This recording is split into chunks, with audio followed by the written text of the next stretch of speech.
Hey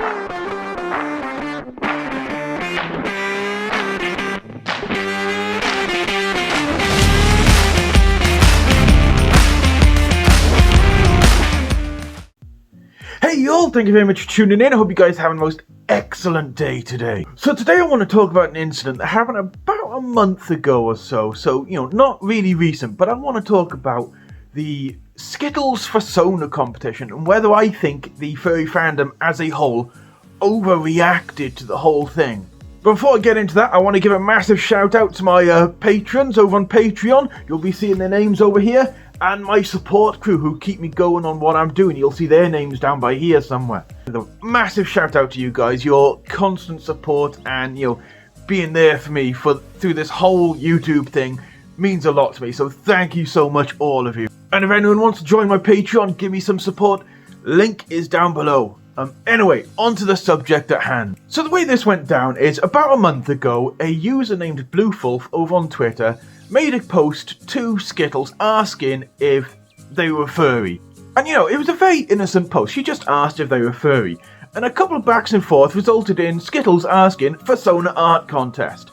And at that moment, it's almost like the furry fandom collectively lost their minds. Because there was this big brand of Skittles, multinational corporation acknowledging the furry fandom and being like, I'm gonna get in on this. And I'll be honest, I can see why furries may have reacted the way they did, I can't remember the exact term for it, but I think it's something like rainbow marketing, where companies, play on the rainbow for the LGBT community, trying to get them to buy their brand and don't really believe in what they're saying. And I can understand why some furries might be a bit upset that this might be going on with the furry fandom. But my question to you guys today is, did they overreact to the whole situation? Now, there was some most excellent comments and messages from a guy called Boozy Badger, who jokingly said that he'll give $5 to the first person draws their Fursona getting railed by a horse. And from what I can see, that went a bit out of control because people started saying they'll match his donation. So, a great one, dude. But with the funny side of things also comes the not so funny side of things. And there was a lot of people bringing up Skittles and their parent company Mars's questionable history when it comes to slavery in, I believe, Mali. I may be mistaken on the country there, but there was a case a few years back where essentially Mars got caught out aiding the slave trade in one of these countries. Actively and knowingly participating in it, which isn't cool for brands to be doing. And do we really want that associated with the furry fandom? I think not. So a fair few furries did bring up these serious points. Do we want to be associated with a brand that's been known for that? But I do think some furries went way over the top. I mean, this post was probably made by some intern in Skittles who might have been paid minimum wage, might not even be paid at all, might just be like, there for experience. We don't know. Handling their social media account as some poor schmuck who's, not corporate hierarchy, not like a top dog at Skittles. He's just some lowly working dude. Like, come on.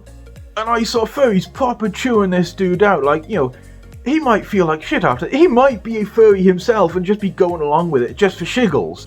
And for all we know, he may have lost his place in the company because he may have lost his job. He may be, jobless and unemployed right now, maybe even homeless because of one decision and all the negative backlash that's come back with it. Because I have to say, having looked on Twitter and followed some of the threads, there is a lot of negativity coming from the furry fandom over this. I mean, I can understand why. I mean, this company is trying to just wade in on the furry fandom and use us. But at the same time, it's like, come on dudes, we're here for a laugh, we're here for fun, we're furries, we're not exactly the most serious subculture out there.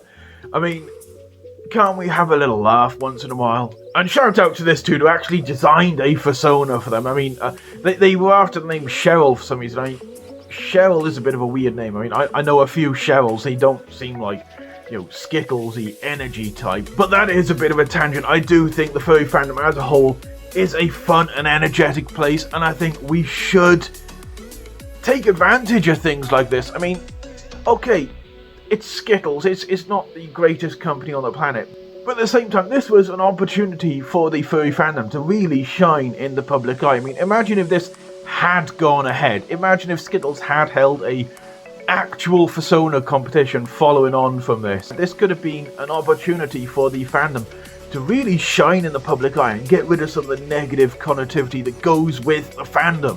I mean, Lord knows the way some furries act, we do need all the good press we can get at times. And I'm not saying that we should have, looked aside all the bad points about Skittles and their parent company. I mean, no, we can't be doing that. We can't ignore this kind of stuff. But at the same time, we really should grasp these opportunities by the balls and try and take advantage of any positive press the furry fandom can get, because Lord knows we need it.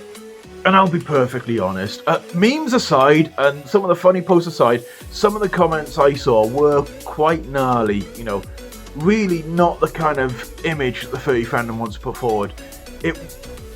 There was some overreaction. I think a lot of the comments were valid. I think the comments about the parent company's history should have been made. But at the same time, I think some of these comments were over the top, dudes. I think some of you guys need to look back at yourselves and think, should I really be that mean to some poor intern who just made an offhand comment in response to a message from someone in the furry fandom? So yeah, let me know in the comments below your views on this matter, whether you think the furry fandom overreacted or whether you think it was all entirely justified. Drop a comment below. I try to read all the comments. Now, I know recently YouTube has been deleting a lot of comments, and I apologise for this. It's beyond my control, and it's something that's really grinding my gears. YouTube are swooping in and just deleting comments before I even get to read them, because there might be one or two words in there that,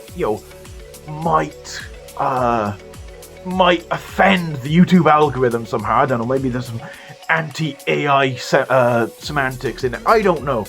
But I have noticed that, people are commenting, it's getting deleted without my control. My good buddy Maldonis Links left a comment on my previous video, and I didn't even get to read it before the algorithm deleted it. So apologies for that. Please do try and leave comments below though, and if you don't see it there, leave it a second time, just with a slight adjustment or something so the algorithm doesn't have a kitten.